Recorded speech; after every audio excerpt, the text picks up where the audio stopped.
Assalamualaikum warahmatullahi wabarakatuh.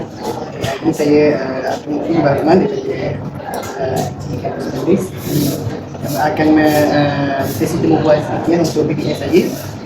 Jadi Ustazah, berdasarkan pengalaman Ustazah, bolehkah Ustazah terangkan peranan dan tanggungjawab Ustazah sebagai seorang guru pendidikan Islam di sekolah ini dan latar belakang Ustazah secara profesional? Bismillahirrahmanirrahim. Saya Ustazah Nur Salbia binti Rahman, berasal dari Negeri Sembilan. Kira dalam bidang pendidikan ni hampir 34 tahun lah dalam mengajar pendidikan Islam. Jadi berbalik kepada soalan tadi, peranan sebagai guru pendidikan Islam ni, kalau di sekolah Ustazah boleh kategorikan kepada dua bahagian lah. Pertama, secara rasmi. Secara rasmi ni ialah apabila kita mengajar di dalam kelas, melaksanakan PDPC. Jadi syarat-syarat untuk PDPC ni, kita tidak bolehlah kita mengajar ikut kita, tak boleh gitu. Dia kena mematuhi DSKP yang telah dibekalkan, dan dari situ kita boleh merancang RPH kita sendiri, apa yang kita nak ajar. Tapi DSKP sebagai garis panduan kita tak boleh abaikan. Jadi untuk merancang RPH dengan berkesan, kita kena mengambil kira tahap penguasaan murid, kerana tahap penguasaan murid-murid ini tidak sama. Okay, yang kedua, peranan lain ialah di luar PDPC. Di luar PDPC kita masih lagi kena terapkan nilai-nilai dan adab-adab Islam. Okay, contoh adab waktu rehat. Waktu rehat maksudnya kalau kita tengok budak makan sambil berjalan apa semua, kita kena tegur lah. Sebab kita jangan rasa dalam kelas je kita perlu jadi cikgu. Dekat luar tu ikut suka murid tak boleh. Selagi kita bernama guru ni, di dalam kelas dan di luar kelas tu adalah tanggungjawab kita. Atau berada di perhimpunan, kita kena tetapkan nilai adab yang baik seperti menghormati kawan-kawan dia dan juga guru-guru. Itulah yang saya rasa kalau untuk Ustazah lah, ada dua bahagian kita sebagai guru agama, satu dan kelas, itu kedua Setiap formulah seterusnya, bagaimana Ustazah merancang serta melaksanakan pengajaran dan pembelajaran pendidikan Islam bagi memastikan murid ini sentiasa aktif dan memahami pelajaran subjek yang telah ajar ini? Ya, sebelum kita mengajar, kita akan pilih tajuk apa mengikut jadual yang telah dibekalkan oleh pihak sekolah. Contohlah hari ini kita kena mengajar mata pelajaran ulum. Jadi kita pilihlah, ulum tu ada adab, ada sirah, ada akidah. Dan jadi kalau kita ambil tajuk akidah dah, saya bagi contoh. Saya mengajar tahun 1, kita nampak benda tu asas je rukun iman. Tapi ada juga murid yang dia rasa macam betul tak yang ni rukun iman. Jadi sebelum kita mengajar tu, kita kena berpusatkan pada guru dulu pengajaran dia, kaedah tu. Kita kena bagi penerangan. Kalau nak kata pengetahuan sedia ada tu mungkin ada lah waktu pelari, waktu tadikan, tapi kita kena ajar balik. Jadi kalau dalam mata pelajaran agama ni, Ustazah lebih fokus kepada berpusatkan guru dulu. Kita terang-terang kita mengajar bagi dia faham, baru kita berpusatkan kepada murid. Jadi baru kita tanya lah secara lisan. Jadi untuk lebih menarik dan juga beri penekanan yang lebih baik, kita bagi kumpulan. Bagi kumpulan, lepas tu biasa Ustazah akan bagi rukun iman dia 6 kan. Ustazah akan campur lah. Contoh pada rukun iman, beriman kepada Allah, kita akan tulis beriman kepada pokok ke, beriman kepada api ke, beriman kepada bukit muka, mungkin dalam 10 ke 12 kita campur, kita bagi dalam kumpulan keratan tu dipilih mana satu rukun iman yang betul, yang berbeza kita potong kecil-kecil tu. Jadi kita bagi masyarakat, kita bagi keratan tu, bagi gam, dia pilih lah. Untuk dia lebih menarik. Jadi kita akan tengok nanti jawapan dia. Tu untuk yang kaedah yang biasa. Kalau yang PAK 21 dia banyak kan. Biasa saya suka pilih gallery work. Tahu kan gallery work kan? Dia ada dalam 5 kumpulan. Bila dia dah siap, sama ada dia tampal tanda cerit atau dia tampal pada papan putih atau pada dinding. Jadi kawan-kawan dia akan ronda tengok betul ke tak.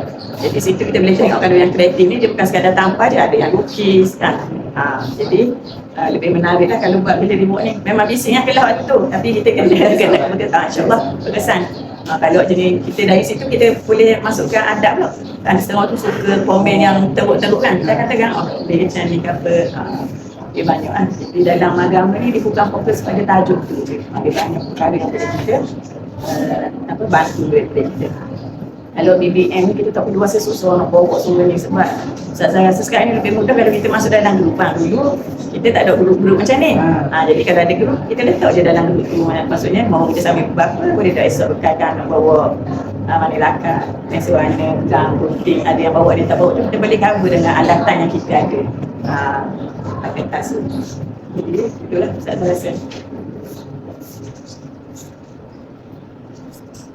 Kita tak perlu apa, macam terlalu rigid sangat kan. Jadi soalan yang ketiga dah, apakah cabaran yang sering dihadapi oleh cikgu pendidikan Islam dan bagaimana cikgu itu mengatasi cabaran tersebut? Cabaran isu sekarang ni adalah pendidikan Islam Al-Quran lah. Waktu kita mengaji tu berbeza lah kalau waktu dulu, zaman-zaman awal dulu, zaman-zaman kamu ramai yang baca Quran kan. Jadi sekarang ni saya tengok tahun 1 ni yang baca Iqra. Iqra pun surat 1, surat 2. Tahun 1 tu Quran dah. Jadi cabaran kita, kalau kita bercakap pasal cabaran kesalahan ni, kalau kita kata kesalahan ni berapa pun kita tak boleh juga nak kata macam tu. Tapi bila kita tanya, kebanyakan orang tidak mengaji. Tidak, mungkin kekangan masa mak ayah ramai bekerja, jadi tak sempat nak hantar anak-anak mengaji. Jadi tugas kita kat sekolah, yang berapa tu kita kena tolak tepi ya. Kita kena ambil peranan kita di sekolah. Sekarang ni kita ada buat contoh kelas latih tubi. Mana-mana murid yang masih lagi pada tahap penguasaan yang rendah, contoh bila murid tahun 6 masih lagi baca Iqra 1 dan 2, kita buat mentor-mentee itu usaha cikgu. Maksudnya cikgu tu akan panggil ikut waktu terluang cikgu, waktu pagi ke nak panggil, waktu rehat ke, waktu balik ke, ambil masa 5 minit ke 10 minit. Kalau untuk Quran pun macam tu, macam saya dulu dia ambil waktu pagi sebelum pergi ke dewan tu, dia mengaji Quran untuk dia khatam. Yang mentor ni tu hanya cikgu pendidikan Islam saja setakat ni, untuk bantu masalah yang lain untuk pengetahuan macam umum apa semua kita boleh dari semasa ke semasa dan kelas kan boleh cakap je. Tapi kalau Quran ni dia ada waktu tasmid dia sejam saja, setengah jam sekali, dan kita sejam. Jadi 30 minit tu ada 2 orang guru untuk handle, kadang ada 30 orang murid, 38 murid tak sempat. Jadi orang yang ke depan, orang yang kita tinggal. Itu masalah cabaran utama kita saja. Itu je lah. Tiga soalan tu. Jadi Ustazah, berapa lama kita duduk ni? Sini lebih kurang 11 tahun. Kalau 34 lah kita lebih kurang. Cabaran dulu pernah ada di sekolah menengah lah. Sekolah menengah lah itu cabaran dia. Sebelum menengah dalam 12 tahun di Perak. Sebelum tu ke sekolah rendah.